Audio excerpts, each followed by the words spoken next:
কিছুদিন আগে বলতে নাই, কয়েক মাস আগে আমাদের শিলচর কাছাড় পুলিশ বৃহৎ পরিমাণ স্কুটি বাইক উদ্ধার করেছে। চুরি হওয়া স্কুটি বাইকগুলো উদ্ধার করে নিয়েছে। আমরা দেখতে পাচ্ছি বিভিন্ন চ্যানেলে, বিভিন্ন পত্রপত্রিকায় এখনো কিন্তু এটা অব্যাহত রয়েছে।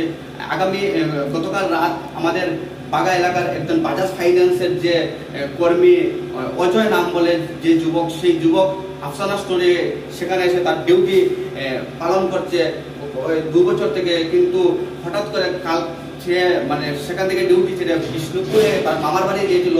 যখন মামার বাড়ি গিয়েছিল, মামার বাড়িতে একটি বিয়ে অনুষ্ঠান ছিল। সেই বিয়েতে যখন যায়, তখন সেই যুবকটি একটি জায়গায় একটি দোকানের সামনে স্কুটিটা রেখে যায়। স্কুটির পাশে ছিল অটো, সেখানে রেখে যখন বিয়েতে গেছিল, যখন বিয়া সেরে যে আসবে, তখন সেখানে স্কুটি নেই।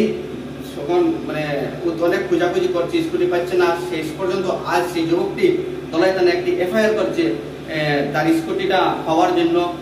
সবাই যদি এই স্কুটিটা যদি পান, অজয় নাম, স্কুটির নম্বর দেওয়া আছে, ওর সাথে যোগাযোগ করুন যাতে ও স্কুটিটা নিজে বার করতে পারে, বা সবাই সহযোগিতা করুন। কালকে ভাগাবাজার থেকে ডিউটি করে কালকে আমি গেলাম মামার বাড়ি। মামার বাসা দিয়ে আসলাম কালকে, আর আমার লগের একজনের বিয়া আসলো।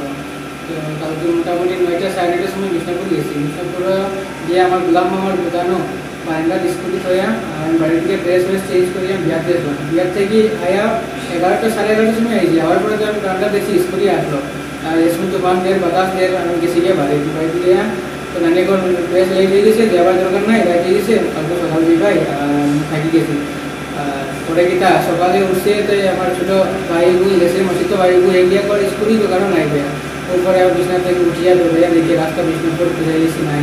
আজ আমরা গেলাম, বিডিপিরে করলাম। বিডিপিরে করার পরে বিডিপিরে বললো যে তুমি একটা এফআইআর কপি দেও, আর আমরা দেখি দেখতে পারলে আমরা